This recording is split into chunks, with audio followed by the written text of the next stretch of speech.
problem. It's true. Stick around and we'll talk about it right here on Your Move.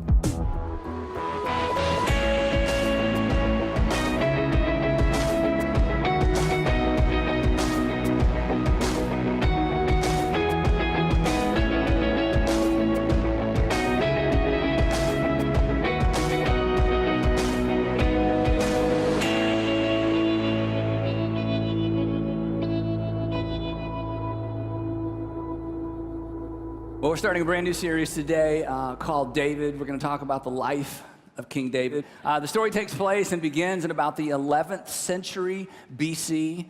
As you know, David was a lot of things. He ended up being the king. We're introduced to him as a boy.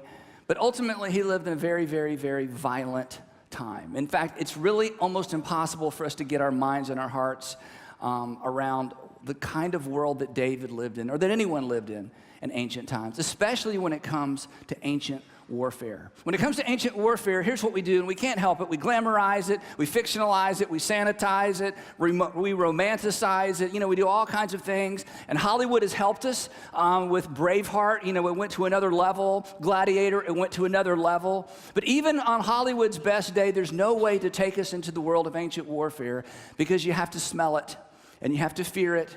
And it's something that most of us, fortunately, will never even have to get close to, but even those that get close never get as close as the men, and in some cases, even the women of ancient times when it came to warfare. In modern warfare, we kill from a distance. In ancient warfare, you killed at arm's length. You actually looked into the eyes of your opponent. You smelled their breath. And unless you too are a veteran of the shield wall, the odds of you walking away alive were very, very low. Only after the battle would you know what your wounds were, because the adrenaline rush was such that only as the adrenaline subsided and drained away did you know where you were wounded. And you would have to try to figure out what was your blood and what was the blood of your opponent, because you would be covered in blood, either yours or someone else's. And if it were yours and you were able to stop the bleeding, the chances are you would die of some sort of infection. In fact, in ancient times, men often fought almost completely naked because although they didn't understand germs, they did understand this, that if a puncture wound took part of your clothing into the wound, you would lose a leg, you would lose an arm, perhaps you would lose your life.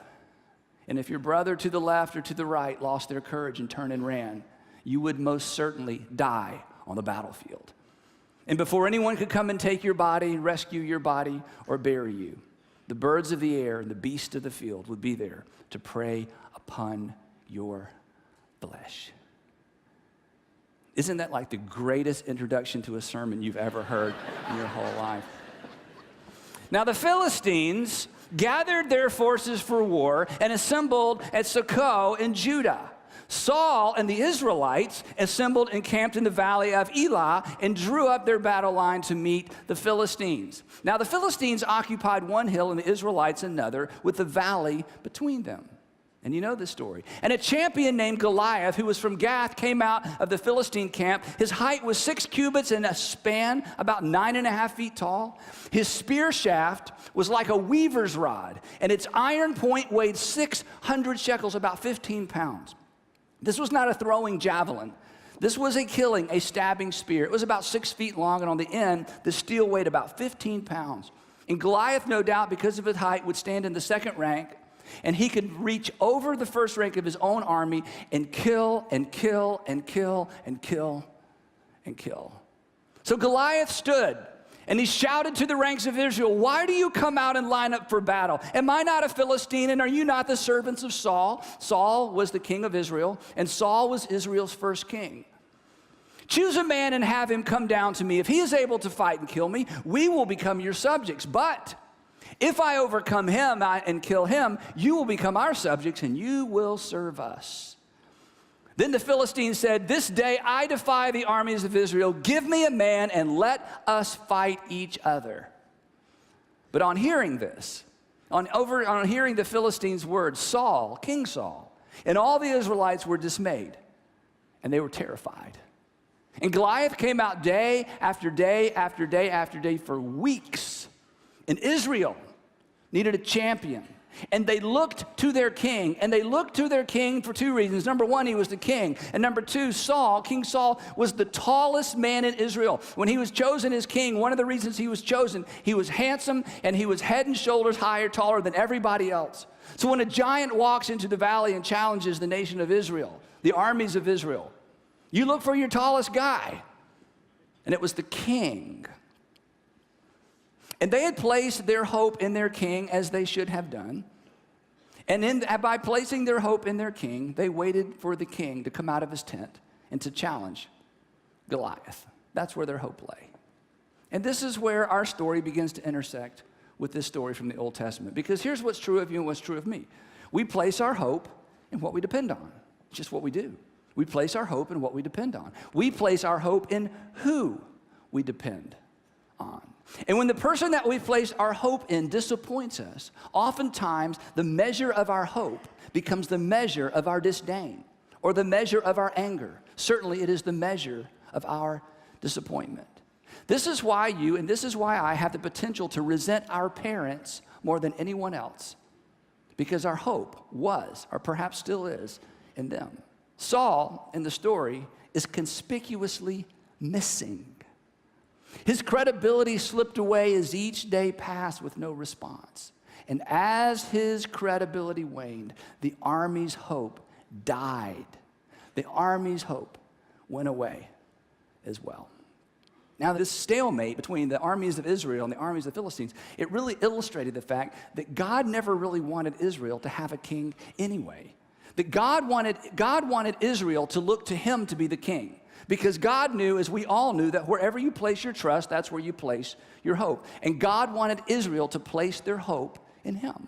In fact, in the very beginning, about 400 years before this event,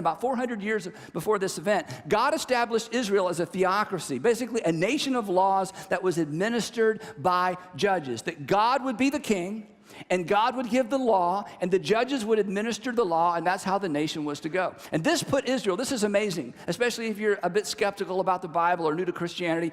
This put Israel ahead of everybody else really in the world by thousands and thousands of years. I mean, this was amazing because the model that they had seen, the model they grew up with in Egypt, the model was every nation had a king. They had just left Egypt, and Egypt had a pharaoh. This is what you did. And so eventually, as they looked around, they decided that they too needed a king. Now, this is the 11th century. In the 11th century, they complained to their leading authority, who was a prophet named Samuel. And here's what happened. This is just a few years, really, before the incident with Goliath. Here's what happened. When Samuel, who was the prophet, who was the go-to person because there was no king, when Samuel grew old, he appointed his sons as Israel's judges because Samuel knew that he didn't have many years left and he needed to replace himself, so he replaced himself with his sons. But his sons did not follow his ways. They turned aside after dishonest gain and accepted bribes and perverted justice. That is, they were corrupt, and yet they were the judges. And whoever had the most money, the case always went their way. So all the elders of Israel gathered together and came to Samuel at Ramah. And they said to him, "You are old." That's not all they said to him. They said, "You are old, and your sons do not follow your ways. Now appoint a king to lead us, such as all the other nations have." All the cool kids have a king. All the cool nations have a king. We want a king. The story continues. But when they said to Samuel, "Give us a king to lead us," this displeased Samuel. So he prayed to the Lord. And this is what the Lord said to Samuel after he prayed. And the Lord told him, "Listen to all that the people are saying to you. It is not you they have rejected, but they have rejected me as their king, because I established Israel in such a way that I would be their king." And Samuel, the fact that they want you to appoint a king, they're not rejecting you. They're rejecting me as their king. So listen to them, but warn them solemnly and let them know what the king who will reign over them will claim as his rights. In other words, let the people know this isn't going to be as easy as they think. This isn't going to be as simple as they think. If you have a king, the king is going to tax you. He's going to take a percentage of your crops. He's going to take a percentage of your herds. He's going to draft your sons. He's going to force your daughters to serve him. He's going to claim the best land. And yet, in spite of all the warnings, the elders insisted, "We want a king." But the interesting thing is the nation's insistence set the stage for one of the most detailed narrative accounts in all of ancient literature. It set the stage for the story of King David, Israel's second king, but arguably, as we're going to see, Israel's greatest king. And he was Israel's greatest king not because he was a perfect man or a perfect king. He was arguably Israel's greatest king because, as we'll see, there was something in him that was reluctant. There was something in him that was extraordinarily confident. But there was something in him that was extraordinarily humble as well. And unlike the average king, even unlike the average king in Israel, unlike the average king or the typical king, David actually loved the law. Now, kings typically did not love laws. Kings loved to be the law. In fact, when a king broke the law, they would often adjust the law to match the words of the king, because the king's words were the final words. And yet throughout his reign, we discover that David actually loved the law even when the law condemned him. And instead of changing the law or adjusting the law, it's an incredible story, David allowed himself to be broken over God's law. And throughout the literature that he wrote and throughout the Psalms, he declares that he loves God's law because he believed, in fact, that Israel's law was the law that God had given the nation. And that conviction, and this is a big takeaway for many of us, that conviction provided him with extraordinary clarity as king. Throughout his imperfect reign, he was never confused. David was never confused about the identity of Israel's true king. He never was confused about his limited role. And in spite of his popularity, in spite of his talent, in spite of his success, and in spite of his extraordinary power, he was never, ever confused. For many of us, that's not the case. Success confuses the best of us. A little bit of success, and the next thing you know, we're sitting on the throne of our lives. And once we're on the throne of our lives, we place our hope in us because we place our hope in the one we depend upon the most. David, the king of Israel, never made that mistake. In fact, we catch a glimpse of this extraordinary perspective when he was a 15-year-old shepherd boy trying to stay out of the way of his older brothers who fought for King Saul. So back to the story. On hearing the Philistines' words, Saul and all the Israelites were dismayed and they were terrified. And while this is going on, 15-year-old, just got his learner's license, couldn't even drive himself to the battlefield, right? 15-year-old David shows up with a care package from home. And like any curious young man or teenager, he makes his way to the front of the lines because something is going on, and he hears Goliath's taunts.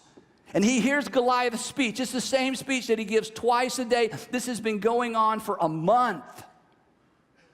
And David responds. But instead of being dismayed and terrified, David is offended. He hears that Saul is looking for a champion to fight Goliath, and he begins to ask questions. And even the questions that David asked as a 15-year-old boy allow us to see that he saw with a clarity that no one else in Saul's army had. He asked, the text tells us, David asked the men standing near him, what will be done for the man who kills this Philistine and removes this disgrace from Israel? And these men of war are looking at this teenage boy saying, why do you ask? What do you mean, what will be done? And by the way, remove this disgrace from Israel. We haven't really seen it that way. What we've seen is a 9.5-foot tall giant with extraordinary experience. He is a veteran of many shield walls, of many battles. Our king, who we expected to go and fight this giant because he is our giant, is nowhere to be found. So we've seen this as purely a military endeavor. Say that again, this disgrace from Israel? And then David says this, Who is this uncircumcised Philistine that he should defy the armies of the living God? Nobody had asked that question. Nobody saw it this way. Uncircumcised Philistine, that meant that Goliath was outside the covenant of God. That Goliath was outside the protection of God. That Goliath and the Philistines were trying to take land from a nation, land that had been promised by God. Who does he think he is? And why in the world hasn't somebody done something about this? Wow. Well, word gets back to King Saul that someone is actually talking about going down there and fighting this giant. That there's somebody perhaps in the army who's finally raised their hand and volunteered for, what undoubtedly would be his last day on the planet. And so he calls David in, and when David walks in, he's immediately disappointed. He's no soldier. He's no soldier. There are no scars. There are no wounds. There's nothing to indicate that he's ever been in a shield wall. And he discovers that David is a shepherd. He's the younger brother of 3 of Saul's veteran soldiers. And Saul sits down and he dismisses David, and David says, wait, King Saul, before you let me go, I understand I'm just a shepherd boy. I understand I have no military experience. I don't even have any weapons. I'm a shepherd, it's true, but one day while I was shepherding my father's sheep, a lion came and took one of the sheep. And instead of doing what most shepherds do, which is protect the rest of the flock and say, Dad, we lost one, I wasn't going to let a lion take one of my sheep. And I went after the lion, and I took the sheep and I killed the lion. And not too long after that, a bear did the same thing, and instead of protecting the rest of the flock, I went after the one lamb, and I took the lamb and I killed the bear. And your servant has killed both the lion and the bear, and this uncircumcised Philistine will be like one of them because, not because I'm a soldier, not because I have any military experience, but because, and why hasn't anybody seen this? Because he has defied the armies of the living God. And the Lord who rescued me, I'm good, but I'm not that good. The Lord who rescued me from the paw of the lion and the paw of the bear will rescue me from the hand of this Philistine. Absolutely no confusion for David. He just sees it in a way that no one else saw it. He had extraordinary clarity. And the clarity was simply this: an enemy of God's people is an enemy of God. That Goliath isn't simply defying this army, Goliath is defying God. And David's assumption was this, and this assumption would carry with him his entire life. He reigned for 40 years as king. But even as a teenager, somehow he had come up with this idea, this notion that he'd wrapped his life and his faith around. That the man or woman whose hope is in the Lord need not fear, even when there is something to be afraid of. And so he said, King Saul, pick me, choose me. Let me do what no man in your army is willing to do. King Saul, let me do what you as king are unwilling to do yourself. The interesting thing is this: later David would become king, as we know. And as king, he would write. He was a poet, a psalmist. He wrote songs. And so we don't only have the narrative. That's what's so fascinating about the story. We don't simply have what David did and what David said. Through the Psalms, we get inside of his mind. We get inside of his emotions. We understand how he thought. And later on, he would document this incredible perspective, and he would write these words. He would say, in you, Lord, my God, I put my trust. In you, Lord, my God, I put my trust. In you, Lord, my God, I put my trust. Where is your trust, David?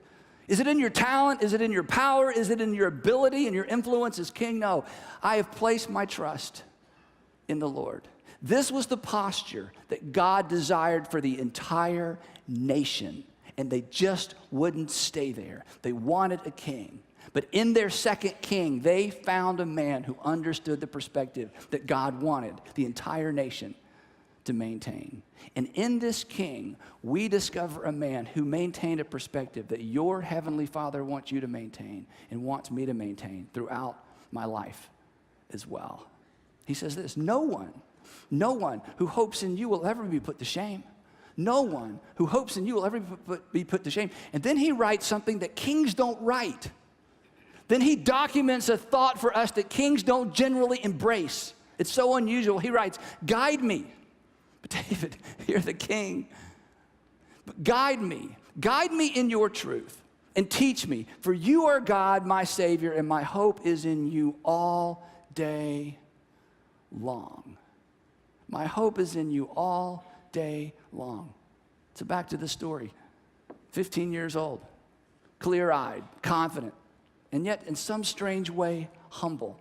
He makes his way down to the valley of Elah. And we can only imagine what happened on both sides as the Philistines recognize it's a boy. It's a boy with no armor. Is this a joke? And no doubt the laughing just broke out all along those lines. Meanwhile, we can't imagine what the soldiers who were fighting for King Saul thought. It's a boy It's a boy who's going to represent the armies of Israel. And Goliath has made a deal. If we lose, we become the servants of the Philistines, and King Saul has allowed a boy to represent us. So Goliath repeats his threats, and David waits, and then he looks at Goliath, and he says, "You come to me with a sword and a spear and a javelin, but I come to you in the name of the Lord of hosts, the God of the armies of Israel, whom you have defied. And let me point to the future and let you know what's about to happen.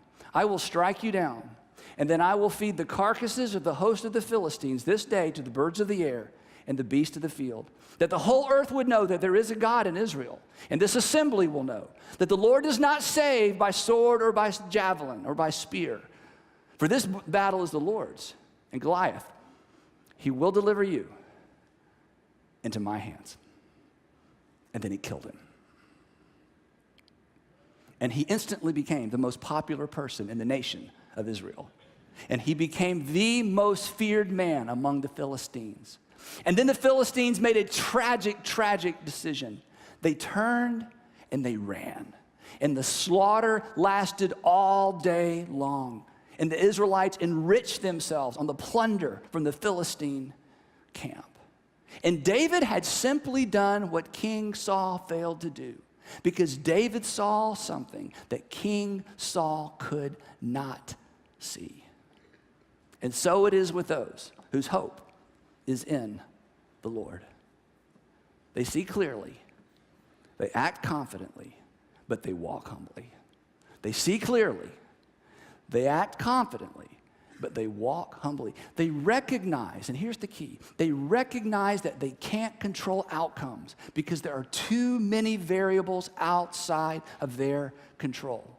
That men who walk humbly with God, and women who walk humbly with God, and students who walk humbly with God, and teenagers walk humbly with God, they wake up every day and they realize, I can't control outcomes because there are too many variables that are outside my control. So instead they do this.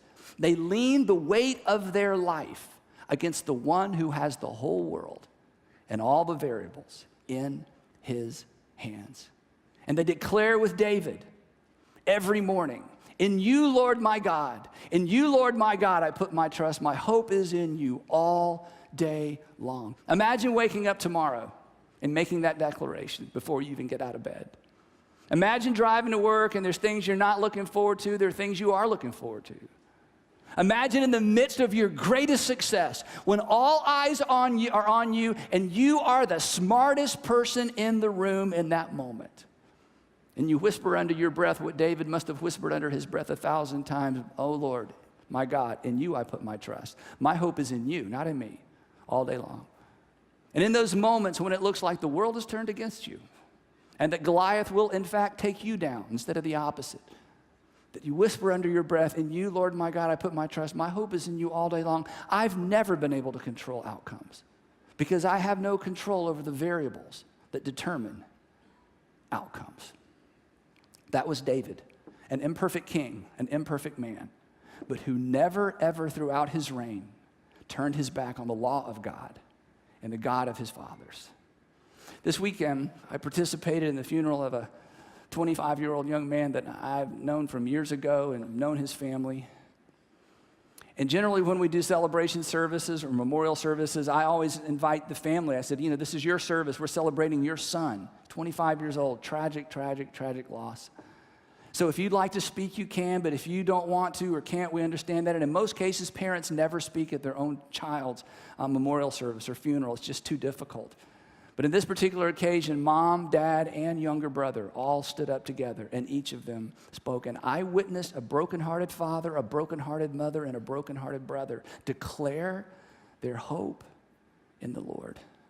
The hope that is sustaining them at this very moment through unspeakable, unspeakable loss. And I sat there on the front row, and I listened to Jeff, the father. It was one of the most extraordinary things I've ever seen, I've ever heard. So yesterday afternoon, I said, "Jeff," I said, would you send me what you said? Because I could tell he'd written it out. It was so beautiful. I said, and would you mind if I shared a couple of quotes? I really wanted to take notes while you're speaking, but we're at a memorial service. You don't take notes, but it was so powerful to see a father who just buried his son. And he said I could share, so I want to share a couple of things he said, and then we'll wrap it up. Because here it is. I mean, it's one thing to put your hope in the Lord in the victories. It's one thing to try to remember to be humble when you have a lot of reasons not to be humble. But in every life, including David's, in every life there are those moments when we choose whether or not to keep our hope in us, and then when you put your hope in you and the world falls apart, all you have left is despair. But when you see something like I saw Friday, and some of you have seen that, all of a sudden you realize that God's capable hands are capable even when the whole world seems to be upside down and it seems like no one has the whole world in his hands. And here's what he said. If I could bring him back, I would. I've asked God why he chose to take Alec and not me. The Father should always go before the Son. And to that question, there has been only silence. I must wait patiently for the answer, and I must accept God's will. But it comes with a tidal wave of tears that I fear will be with me forever. And the tide of despair is so eloquent. In the tide of despair that we are fighting, there is every reason to grasp the gift of hope that each and every one of you has extended. God does this. In the mystery that is his beauty, in the mystery that is his beauty, in the very same moment that he has called Alec home, he has chosen to lift us up as a family. And they see so clearly. And even in the midst of extraordinary loss, they walk so confidently. And they would tell you, it's not because they're strong. It's because they've learned to place their hope in the Lord. David, as we're going to discover, was in fact Israel's greatest king. Because as king, he never confused himself with the king. As it turns out, David will be considered Israel's greatest king. Not because he was perfect. He wasn't. In fact, he was so flawed. But what made him Israel's greatest king is because he never confused himself with the king. His hope, even as king, was in the Lord. But in his early years, that was not always the case. And so we'll pick the story up right there